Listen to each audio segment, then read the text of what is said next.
If we had a theme song or some intro music, that would be the first thing you listeners would hear. It'd be fading off into the background, and then I would come on and welcome you. But it is just me and my voice that the first thing you hear. Welcome back to the Temple Daily Telegram Sports Podcast. I'm Josh, once again with Greg, Daniel, and Marcus. Eric, he did return from Oregon, covering UMHB's win over Linfield, but he is busy getting ready for a big Friday night of area high school football games, so he will not be joining us this week. On tap tonight, we're going to discuss Temple at Round Rock Cedar Ridge. Belton is hosting Round Rock. There are a slew of area games, and UMHB, like I said, is back home playing Saturday. But first, we're going to throw it over to Daniel. He's got some numbers and names to give to you guys and gals, some top performers from last week. Yeah, we had a number of standouts from the past week 3 in the book, so we're just going to go over some of the main offensive categories. Your rushing leaders from last week, we got Cade DePoy out of Salado. They run the ball a lot, and he definitely showed his game last week. 12 carries, 164 yards, and a touchdown. Then you go over to Rogers, Colby Malavets. He had 13 carries for 125 yards. He had 3 scores on the day, too, so that's a big standout there. Then you're going over to Academy, Jordan Carter, 18 carries, 147 yards, and 2 touchdowns. They've been having some injuries over there at Academy, so he really stepped up big in that game when they needed him and was able to lead Academy to a 21-15 win over Goldthwaite this past week. Coming in at number 4, we go over to Troy for Sam Jones. He had a bunch of carries, 30, 159 yards, and 2 scores there. And then to wrap it up, you got Torrey Lachlan out of Rockdale. He had 17 carries for 140 yards and a touchdown. So then we're going to move it over to the gunslingers in the area for your quarterbacks. Coming in at number 1 is Temple's very own TJ Rumfield. He went 26 of 41, 343 yards, and 2 scores. That's a big game for him. Moving on over to Bartlett, Kofi Stoglin, 14 of 31, 228 yards, and a touchdown. Jet Truss out of Gatesville comes in at number 3. He was 13 of 20, 166 yards, and 4. Yeah, that's 4 touchdowns. That guy can do it all over at Gatesville. Definitely fun to watch. Then number 4, you've got Cameron Yo's Zach Andrus, 17 of 39, 191 yards, and 2 touchdowns. And then finally, you've got Belton's Connor Carruthers, 13 of 24, 174 yards with a couple of touchdowns. And I tell you what, I'm going to give you one more. Holland's Max Stroud. He was 6 of 21, but he made those 6 passes count, 190 yards, and a couple of touchdowns. So there are your touchdown and passing leaders from this past week. And then finally wrapping it up, we've got the top receivers in the area. Cameron Yo's Iverson Westbrook, 8 catches, 127 yards, 2 touchdowns. Holland's John Caleb Searley, 2 catches, but for 104 yards and a touchdown. So he was definitely the recipient of a lot of big plays. You got Bartlett's Jake Strubert, the tight end, 7 catches, 86 yards, and a touchdown. And then wrapping it up, we've got Xavier Johnson, the star out of Temple. He had 7 catches, 118 yards, and a couple of touchdowns. So those are guys that you're definitely going to want to keep on your watch list, and we'll see what they do this next week. Right on, Daniel. Appreciate it. Get yourself some water, take a break, take a breather, get ready for the next segment. Next up, let's talk about Temple. Greg, you were at that game, as you are every game, covering the Wildcats. Lost to 6A Hewitt Midway. Temple had a late lead, and then some things went awry there. Some things they could control, some things they couldn't control, but in the end, it was a 2-touchdown loss. Just give us your thoughts on Temple's mindset coming into week 4. I think it's a determined mindset because really Temple knows that let a prime opportunity to get that win slip away.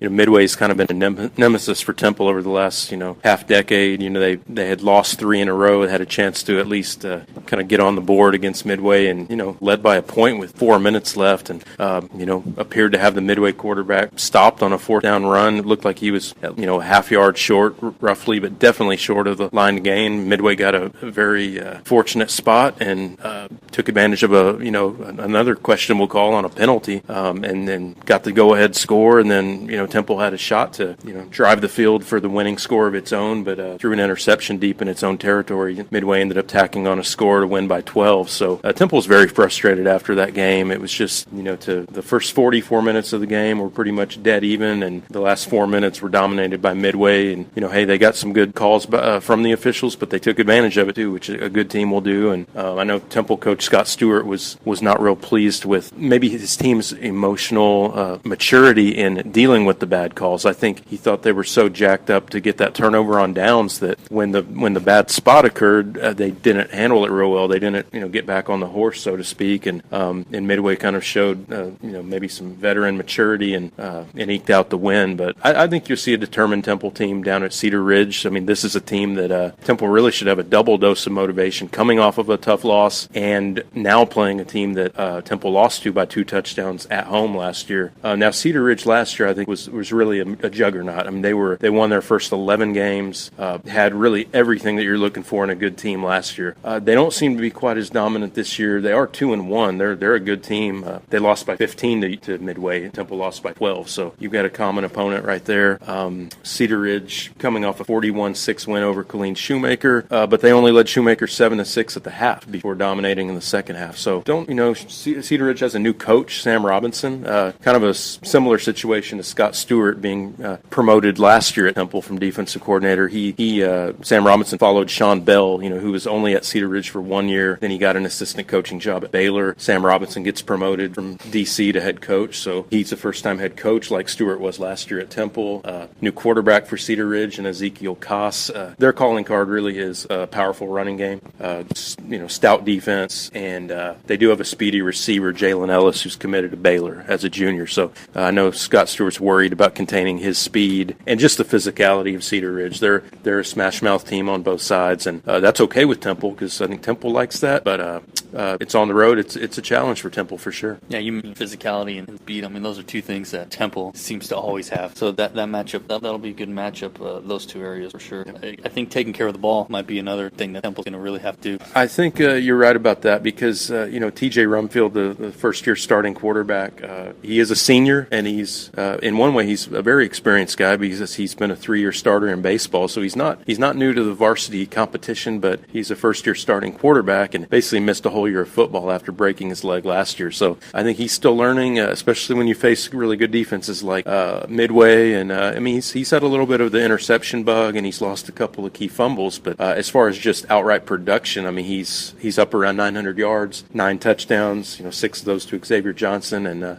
one thing to look for, I think, in this game is can Temple's running game break out? Because first 2 games against Belton and Round Rock, they were very solid with 4 different backs. Last week, Midway really stifled them, and Temple's runners seemed to be tentative, and part of that was Midway has a great defensive line, but can Temple's running backs kind of reassert themselves and can Rumfield avoid the key turnover? Because I think talent-wise, this is a really good matchup. And you can definitely tell when the passing game meets the running game, when the running game meets the passing game. You can tell how important those two are for each other. And you're right, it'll be interesting to see if those running back, they got a bunch of them, 4 of them, who do a really good job, so they can kind of have bounce back. And one thing that's interesting about the way Temple's schedule breaks down is, they play 8 straight weeks before they finally get a bye. So, most teams are either, because of the way their district shakes out, they get it after the first 3 games, or they get it after 4 or 5 games. But it's a pretty long sled for Temple. Last year they played 8 games, then they took a bye, then they played 8 more games. And Scott Stewart kind of joked that, that's kind of just the halfway point of their season. He's obviously hoping for the same thing again this year. But Temple does get if you want to say a bit of a breather next week, district opener against Waco University, which has not won a game in several years. So it's not a difficult district opener for Temple. I really think they want to go into that 3-1 instead of 2-2, but they'll have to earn it at Cedar Ridge because that's a very formidable team. While Temple wants 3-1, I think Belton will be very happy with 2-2. They are hosting Round Rock tonight. And after being in their first 2 games with leads, second half lead, the Tigers, again, last week against Stony Point were ahead late, and then were tied late, and they finally pulled one out on Niall Tabbitt's 31-yard field goal. A big win, 24-21 over Stony Point. You can tell the guys were relieved. They were excited. And talking with Coach Sam Skidmore this week, those guys want to build from that. The offense started to push the ball a little bit more upfield. Some bigger plays started happening in the passing game. The running game looked really good. Bryce Julian went over 100 yards. yards. Darren Rector had almost 90, and quarterback Connor Carruthers, he had 67 on the ground. Season high rushing yards, season high passing yards, and the defense once again was stout in key situations. That unit forced 3 turnovers. Special teams forced another turnover. Although special teams did give up a long kickoff return for a touchdown. Overall, it was a solid performance, a much needed performance to get that victory, to get things going in the right direction for the Tigers. Round Rock is coming in 0-3. They're looking to turn things around right away before their district slate gets going. This game last year was exciting. It was a shootout. Peyton Mansell, Belton's quarterback, scored with 17 seconds left. This one, we'll see what happens. Both teams are much different than they were last year, but it still figures to be a physical battle, much like the Temple Cedar Ridge game is going to be. I kind of wonder what state of mind Round Rock is in.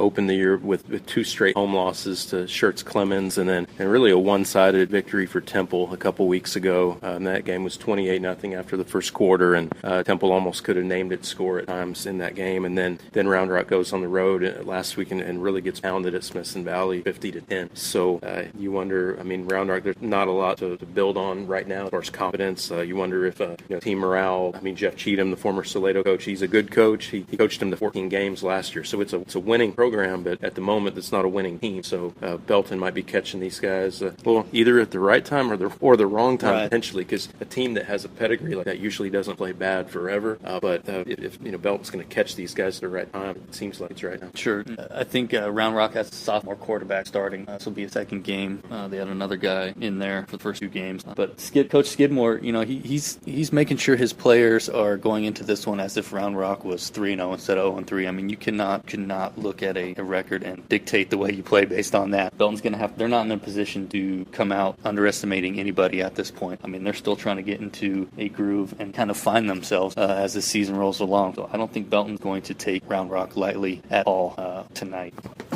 All right, so moving right along, let's touch on a few area games. Marcus, you're going to be out in Little River Academy, I believe, watching the Bumblebees take on Comanche on homecoming. Is that right? That's what I've been told.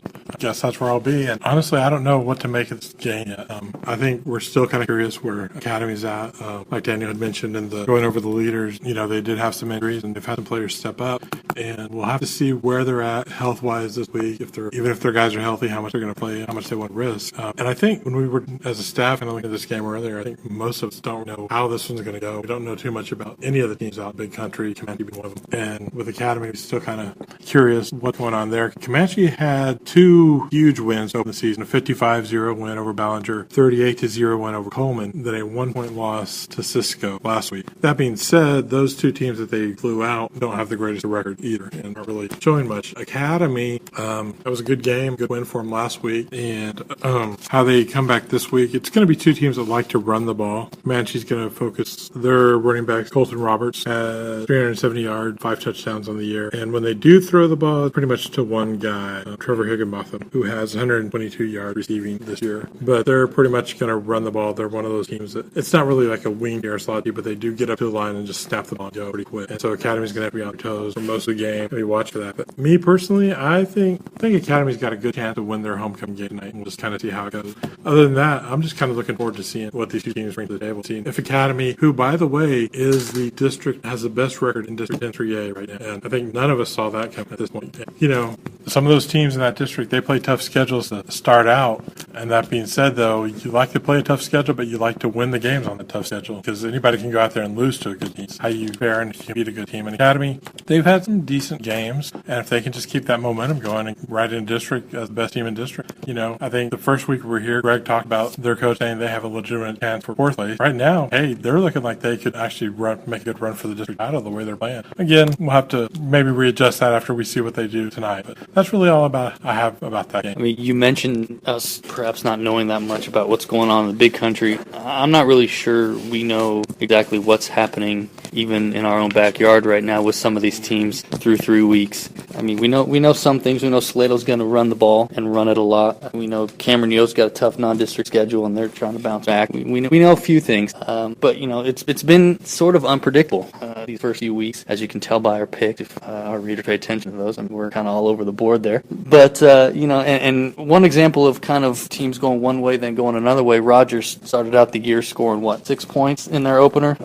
Against Academy, and they've hammered their last two opponents, and that offense has picked up. They have Hearn coming up tonight, and Daniel's going to be at that one. I will be at that one, and a lot of talk about unpredictability and things we don't know. I can promise you right now that the Eagles are going to win tonight. So you got the Rogers Eagles going up against the Hearn Eagles, so one squad is bound to win, but it's going to be an interesting one. Both teams come into this one 2-1, and with the exact same road. They both suffered losses in week 1, but then they've both got back-to-back wins in week 2 and 3. So one team is going to be riding a 3-game win streak at the end of this one. So it'll be interesting to see which one that will be. But we're giving Academy a lot of airtime tonight. So if you're a Bumblebee fan, be sure to hope you enjoy that. But yeah, that first week for Rogers, they lost 7-6 in a tight-fought battle.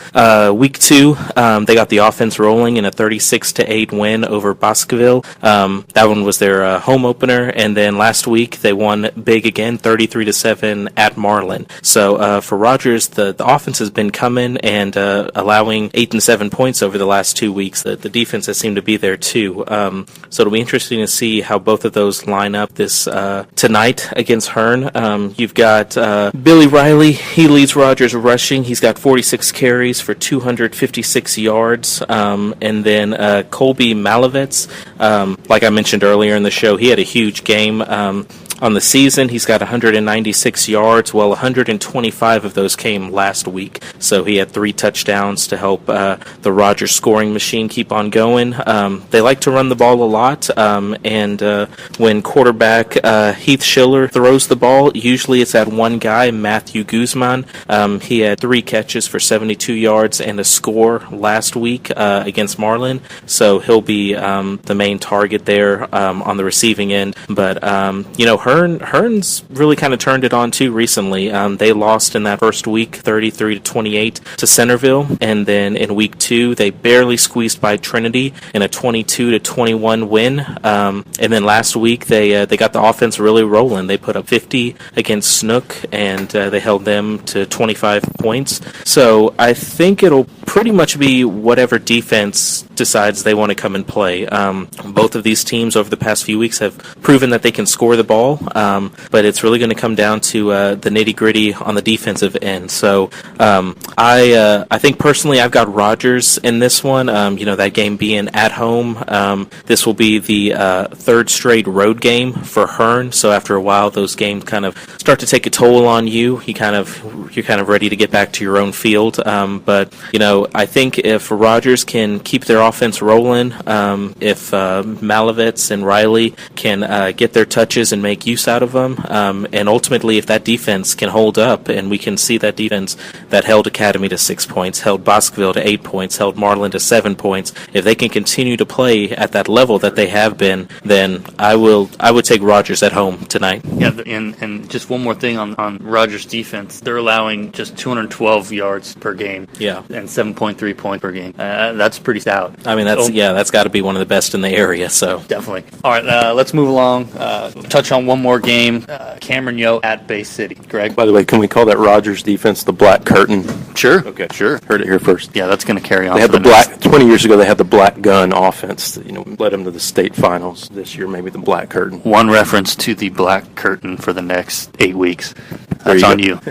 Okay, next game we're going to hit, maybe the last game we're going to hit, is yet another big non-district game for Cameron Yo. 3A Yeoman like to take on the big boys lately, and they're facing 4A team for the 4th straight week, I believe. So that's just like Temple's entire non-district schedule is against 6As. Cameron Yo's playing up for the 4th straight week, and they're going to hit the road and go to Bay City. 4A Bay City, they're 2-0. They did not get to play the first week of the season due to some of the flooding from the tropical storms. but they have won the last 2 weeks, and it's pretty interesting here when you look at Bay City. They have 2 1-point wins, so obviously they're comfortable being in close games. They beat Belleville 35-34 in overtime. Last week they beat Sweeney 16-15, and of course Belleville is a common opponent for the two teams. The Yeomen were big winners in a season opener on a Saturday afternoon over Belleville, and Bay City edged Belleville in a high-scoring overtime game. So it's always interesting when you have a common opponent to look at.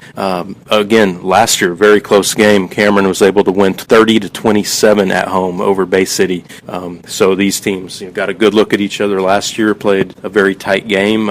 Another just side element of this game is the head coaches of the two teams were on the same Yo staff together as assistant coaches under Rick Rhodes. You have Tommy Brashear, who of course is Yo's head coach now, and Lupe Flores from Bay City. He's now the head coach of the Black Cats. He was on that Yo staff of the great success of 3 state titles in a row in recent history. So obviously there's some familiar guys across the sideline from each other. One thing to look at for Yo, just in how they play tonight, will just be can they limit the turnovers? Last week they had a really good tight performance against China Spring on the road. That's a very good 4A team. Cameron Yo only lost 21-14 after being blown out at home by China Spring a year ago. 4 turnovers loom large, though, for the Yeomen. So, they obviously have a very good quarterback in Zach Andrus. They've got Iverson Westbrook catching the ball. They've got the talent, but in a close game against the bigger classification team on the road, 4 turnovers isn't going to cut it. It's almost impossible to win. So, 1 or 2, maybe you overcome that. I'm sure that's been a big point of emphasis in Cameron this week. So, tough game for Yo. They don't lose 3 in a row very often, so I'm going to roll the dice and pick them to win on the road, but not if they have 4 turnovers.